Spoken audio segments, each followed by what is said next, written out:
Pwede raw maging state witness ang sinasabing finance officer ni Vice President Jejomar Binay na si Jerry Limlingan.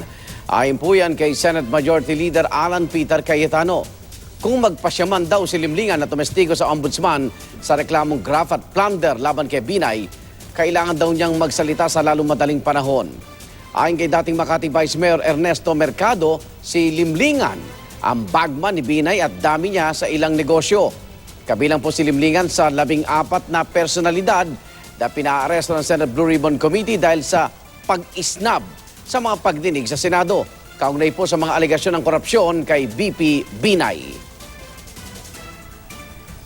Kung tinanggap natin si Ben Harloy, kung tinanggap po natin si Jun Losada, kung tinanggap natin yung testimony ni Governor Singson nung kay President Erap, bakit natin hindi tatanggapin yung kay Jerry Limlingan? Muli namang giniit ni VP Binay na walang katotohanan ang mga paratang laban sa kanya. Sisingilin daw niya ang mga naninira sa kanilang pamilya.